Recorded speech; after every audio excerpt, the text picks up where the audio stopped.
Okay, I wanted to talk a little bit about self-steering or auto steering on Thabo. I have 4 or 5 different ways to do auto steering on Thabo. I grew up hand steering everything. Until this boat, I never really had much for anything for self-steering, but since what I'm doing now is primarily solo cruising, it is an essential piece of gear. So I just wanted to show you through kind of how I dealt with that. There's different ways that different people deal with it. A lot of the ocean cruisers use wind vane technology, whether it be, whichever brand you have. Because I'm pocket cruising, that amount of gear and the weight and the size and, I haven't gone that route at this point because I'm not doing ocean crossings. I really only need the steering gear to last for a couple of days, not, a month at a time or something. So with that and trailering the boat, all of that just on a boat that size is just seemed ridiculous to me. So I haven't gone that route. Primarily what I've been doing for non-powered self-steering has been based on this book, which is Self-Steering for Sailing Craft by John Letcher. I would recommend you get this book if you're interested in this topic. He was a professor of hydrodynamics and aerodynamics, so the interplay between the wind on the sails and the water passing below the water line, a lot of that information is in this book, and it really helped me figure out what was happening and why when I was tuning in. This book is the first 70 pages are just on self-steering for using sheet to tiller or other types of systems. Beyond that, it's how to build a wind vane. And it's a little tongue-in-cheek. He said, the first chapter is so you really want to build a wind vane. But his point is that he'd sailed, thousands and thousands of miles with just a sheet to tiller. So I decided to go to that route. And so essentially the systems that I have on my boat and the way that they work are, I've got one of these guys, they're relatively inexpensive, $500-ish. This is the Raymarine ST1000. There's 3 or 4 different kinds from different brands. My estimation is that they're all basically the same. Some people have better luck with one than the other, but the main problem with them is that they stop working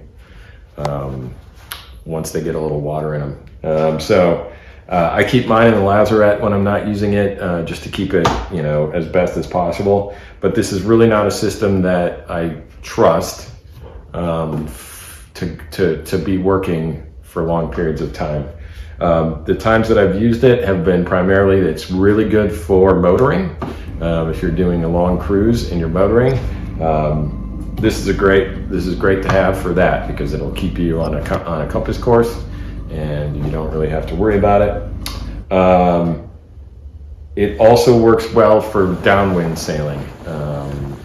Other than that, I've primarily used sheet to tiller, or I've got a tiller clutch. So the way that I use it, I use the tiller clutch for either just short, like a minute or so, of just I need to adjust the sail or something, and I want to use 2 hands for it. So I use it for that. On my boat, since it has a long keel, if I get the sails trimmed correctly, I can use it anywhere from a beam reach to a close hauled. Anything past the beam reach, it's basically useless. So it's only good for, I don't know, maybe a few seconds or maybe half a minute or a minute, something like that. But beyond that, it's basically useless. So for that, I've used sheet to tiller. And so I have kind of two sheet to tiller systems that use the same tackle. One is for beam reach to downwind. It doesn't do very well downwind, but essentially I use the jib sheet to come across the boat from so it's jib car on the lee side to the jib car on the weather side. And then I tie that to the tiller. That, when the power of the wind increases and gives more pressure on the jib, basically it counteracts by pulling the tiller to the weather side, and it's counteracting the weather helm that you get from the increase in wind. And that's worked really great. Okay, so this is my steering tackle. So I made two of these. So at this end, I've got a splice, a locking splice, and that goes through a car that runs on the jib, basically on the jib track that runs along the side of my boat. Mine goes all the way to the aft cleats, so that gives me, with that car, I get a lot of adjustment as to the correct angle for pulling on the tiller. So I'll usually have these cars on each side, set up between my jib car and my spinnaker car, which I take them off during the winter, which is why they're off now. But so the self-steering tackle attaches to this. It gives me some adjustment as for the angle to reduce friction. And then I just I've got an eye splice in the dead end of the tackle, and I just hitch it through the loop on this car. On this end of that piece of line, I've got this. This is Dyneema, 12-strand Dyneema, and I've put a long berry splice in it with a stopper knot at the end. So I buried it, and it comes out here. And this allows me to just kind of either tighten it up or loosen it up. And that changes the location for the center of the tiller. And it just gives me some fine adjustment to get that built. I'll link below to, I used the rigging doctor. I used some of his videos to learn how to do the splicing for the Dyneema. Beyond that, I have a fiddle block. And on the fiddle, I just have some black surgical tubing. Surgical tubing is preferred to the shock cord, the white with the black checks in it, because surgical tubing has a very consistent stretch from the initial pull to all the way to the end of the pull, whereas shock cord has a high initial resistance and then a lower resistance. It's just preferred to use the surgical tubing for this. And then the jib sheet goes from the lee side jib car up through this block and then back, and I lash it on the tiller. So what this allows me to do is, on the weather side, the surgical tubing does nothing. The jib sheet goes through this block and adjusts the tiller based on the wind that's pushing on the jib.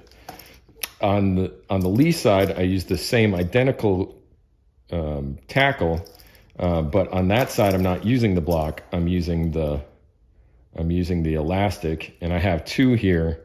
If I wanted to, usually it's just one that I need, but if I needed to increase the resistance, the pull back, I can put them both on.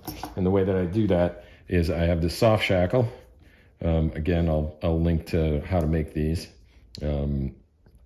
Dyneema soft shackle, so I can just put the soft shackle through on the lee side, and then I'm making a loop, and this just goes right over the end of the tiller, and then I lash the weather side. So I'll show you a little video of that. You'll get an idea of how all that works. But that's been great for beam reaching. Now, additionally, I can use the same setup for a beam reach to a close haul, depending upon the weather. So in most cases, the tiller clutch does a good job from close haul to a beam reach. But if you have larger waves, the yaw of the travel can knock it off, and then it becomes kind of useless. So if you've got troubled seas, the sheet to tiller works great. Same concept, except you're using the main sheet on the weather side instead of the jib sheet. And because of the way that that pressure works, the main sheet does a much better job of keeping you on course than a jib will be from from a beam reach to a close haul. So in closing, I would say that these auto tillers are, if you wanted to just have this system on, it's a decent system. It works at any point of sail, and it works for motoring. On my boat, I have limited power. I only have one battery. With that battery fully charged, I can run this and running lights and stuff for a couple of days, two or 3 days.